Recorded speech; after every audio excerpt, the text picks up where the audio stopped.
Juli, una pequeña de 7 años, ingresó a mi despacho de juez de familia, acompañada de su hermanita de 5 y su hermanito de 3.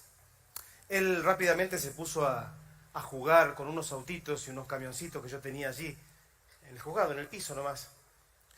Sus hermanitas se sentaron frente a mí, mirando para abajo, jugando con sus propios pies.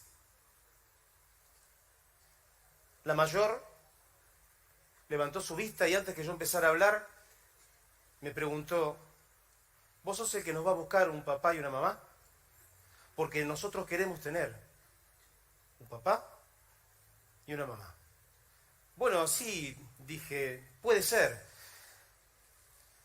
Ella hizo un silencio, levantó nuevamente su mirada y me dijo: ¿cuánto tiempo falta? Bueno, un tiempito, dije. Y ahí, como si fuera una película de los años 40, empezaron a pasar por mi mirada, por mi mente, informes que subían, informes que bajaban, un tiempo que se diluía entre papeles y papelitos. Ahí nomás ella sacó su mirada de sus propios dedos y me dijo: ¿cuánto tiempo es un tiempito? Este relato es el relato de una situación real que me tocó vivir como juez de familia en esos 10 años que estuve en Familia 5 de Rosario. Otros casos y otros relatos se fueron acumulando y los fui juntando en un pequeño librito. Este año decidí ampliar el libro, contar nuevas historias y transformarlo en una obra de teatro. Una obra de teatro escrita por un juez, pero no es la mayor de las cosas raras que tiene esta obra, sino que la estamos presentando. En Rosario ya la hicimos 2 veces, ayer en Santa Fe, y lo vamos a hacer en varios lados del país, protagonizada por empleados judiciales. Son juezas y jueces provinciales, un juez federal, una secretaria de Cámara, una secretaria civil y comercial, un relator de Cámara, prosecretarias del Foro de Familia, empleadas y empleados judiciales. Y un grupo de adolescentes que se están formando en teatro y en comedias musicales en la Mutual de la Asociación Médica de Rosario. El eje de la obra de teatro es el tiempo. El tiempo de los niños, pero también el tiempo de otras personas en situación de vulnerabilidad. Las mujeres, los ancianos, los enfermos mentales, los discapacitados. Y otra vez el eje pasa por el tiempo. Muchas veces me han preguntado, amigos, amigas, gente, periodistas, ¿por qué las personas que quieren adoptar tienen que esperar tanto tiempo? ¿Por qué es tan burocrático el sistema de adopción? ¿Por qué se le ponen tantas trabas y tantos obstáculos a la adopción? Yo les voy a proponer una hipótesis, vamos a formular una hipótesis. Supongamos que todas las madres y todos los padres de nuestro país están en condiciones de criar a sus hijos. De nuevo, todas las madres y todos los padres de nuestro país están en condiciones de criar a sus hijos, con aciertos y con errores, pero sin vulnerar gravemente sus derechos. Si la cosa fuera así, no habría adopción.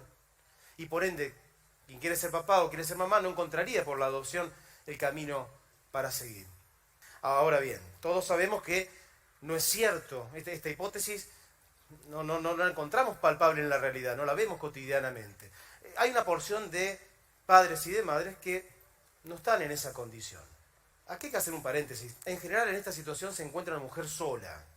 Y puede ser que una mujer decida no ser madre y decida dar a su hijo en adopción, que sea una otra familia la que lo críe.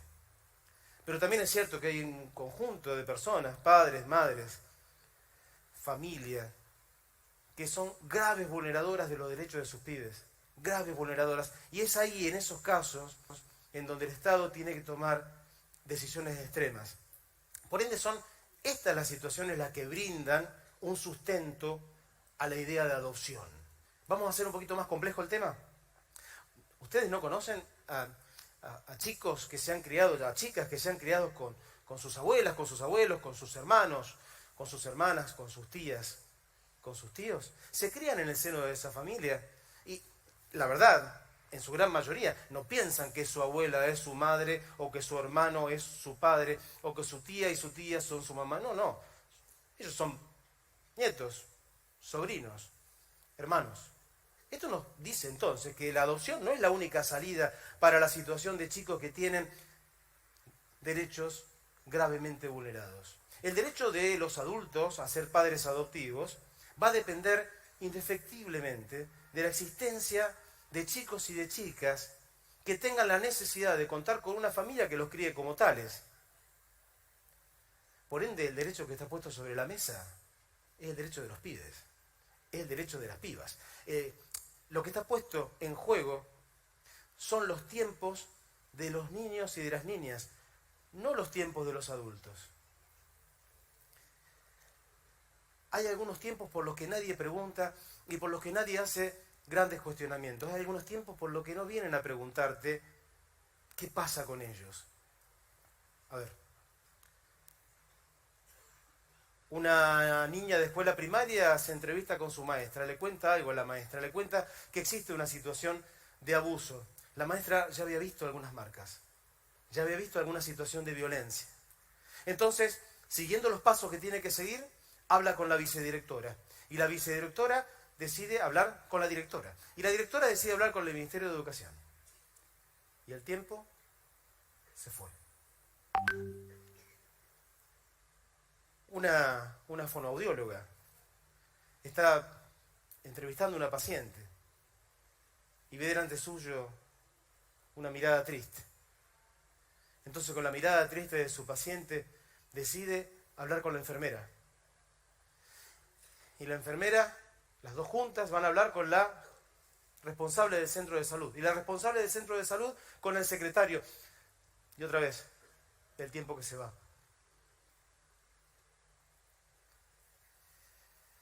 Por ese tiempo, por el que va desde que se toma conocimiento y se constata la situación de abuso hasta que el Estado toma una decisión, por ese tiempo que va desde que el Estado tomó esa decisión y logramos una solución para los pibes y para las pibas, por ese tiempo no pregunta a nadie. Por ese tiempo no hay grandes reclamos. No hay grandes reclamos por esos tiempos. Te preguntan por el tiempo de espera de algunos y no por el tiempo de espera de otros. La adopción entonces no es la única salida a los problemas de los niños con graves derechos vulnerados. Aquella pregunta que hizo Luli es una pregunta que tiene una respuesta en los tiempos de la niñez. A ver, les voy a traer otro ejemplo, un ejemplo bien claro. En una oportunidad ingresó a mi despacho un adolescente de 15 años, acompañado por una abogada del Estado, una mujer que tenía muchísima experiencia. Ella se sentó a un costado mío y comenzó a contarme qué pasaba con él. Que bueno, había sido sacado por la dirección de niñez, que había vuelto al barrio, que en realidad nunca pudo estar en su casa, que nunca volvió a la escuela, que no podía, que hacía mucho tiempo que estaba en situación de calle. Yo balbuceé algunas palabras, intenté decir un par de cosas. Y él me paró y me dijo: yo sé que usted quiere buscarme una familia, pero no se preocupe, doctor, mi vida está acabada. Y cuando el pibe dijo mi vida está acabada, su adolescencia se terminó. Y la pregunta que me hago es, ahí, ¿dónde están nuestros códigos? ¿Dónde están nuestras convenciones? ¿Dónde están nuestras leyes? ¿Dónde están nuestros programas de rehabilitación, nuestros programas de protección, nuestros sistemas de protecciones integrales? ¿Dónde quedan todas nuestras hermosas letras? ¿Dónde está todo eso? ¿Dónde están nuestros relojes? Si cuando llegamos a Él, no es que llegamos tarde, sino es que no llegamos. El tiempo de la niñez tiene plazo de vencimiento. Como toda línea del tiempo, cuando va no vuelve. Y ahí está nuevamente la pregunta de Luli. La pregunta de Luli preguntándonos y diciéndonos sobre unos tiempos. Miren, este reloj me lo regalaron mis compañeros del Poder Judicial. Está muy bueno. Y está muy bueno para esta ocasión. Pero tiene un problema. Mire los relojes de los adultos, los tiempos de los adultos, no los tiempos de los niños. ¿Ustedes se acuerdan? ¿Se acuerdan ustedes cuánto duraban las vacaciones de verano cuando ustedes estaban en la primaria? ¿Lo recuerdan? Eran eternas. Eran eternas, no terminaban jamás. Vos podías hacer en esos 3 meses de todo. ¿Recuerdan ustedes cuán grande era, cuánto medía el patio de la escuela? ¿Volvieron de grandes a la escuela? ¿Vieron lo chiquito que es? ¿No? Y el tiempo de los pibes se mide con los relojes de los pibes. Cuando nosotros queremos encarar la problemática de la niñez, cuando nosotros intentamos encarar la problemática de la niñez, la única forma de hacerlo es colocarnos en los tiempos de los otros, en la situación del otro, en los derechos de los otros. Tenemos que saber que los derechos son los derechos de los otros y de las otras. Y esto que les estoy hablando de los niños, lo pueden pensar para cualquier situación de vulnerabilidad. Piensen en los tiempos de espera de una mujer golpeada. Porque las golpeadas son las mujeres. Las que vienen a la violencia familiar son las mujeres. Piensen en los tiempos de espera de los ancianos.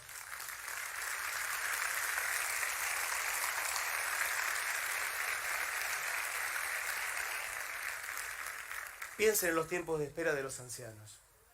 Piensen en los tiempos de espera de los sufrientes mentales. Piensen en los tiempos de espera de los discapacitados.